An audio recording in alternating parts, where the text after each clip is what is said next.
Savez-vous, l'impression 3D, c'est une innovation majeure, incroyable, une machine à faire des miracles, fabriquer des objets artificiels, des tissus humains, reproduire des prothèses, des maisons, des bateaux. Mais quel intérêt mature réaliser une pizza 3D, c'est une vraiment révolution majeure. L'impression 3D sert à la fabrication des objets tridimensionnels. Cela est réalisé à partir d'un fichier 3D numérique. Mais comment se fait ça? Cette création est finalisée grâce à un processus de fabrication additive. Lors du processus, un objet est créé en déposant des couches successives de matériaux. C'est comme cela que l'objet est créé.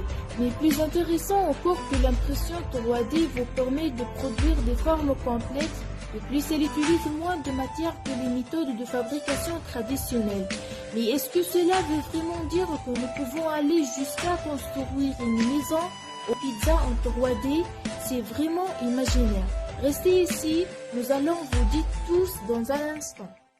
Pour l'enseignement secondaire, on était curieux de connaître plus de détails. On a frappé à la porte de Créfoc de Manouba.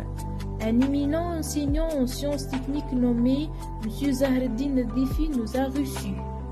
Il nous a fait connaître que pas ici sont équipés d'imprimantes 3D. On les utilise pour fabriquer des objets pour les cours de dessin technique.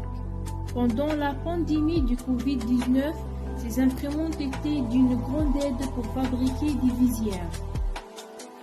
Maintenant, découvrons un peu l'aspect pratique de cette technologie.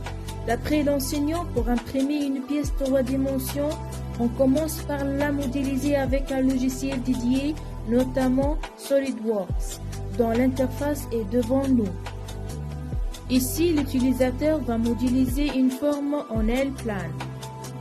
Par la suite, pour lui donner du volume, on fait ce qu'on appelle l'extrusion.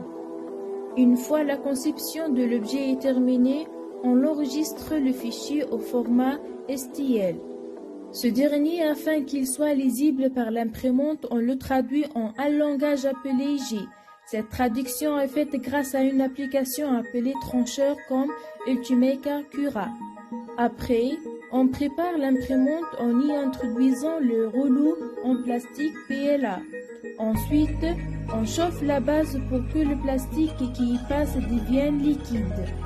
On branche la clé USB contenant le fichier modélisé à l'imprimante, on le sélectionne et c'est parti.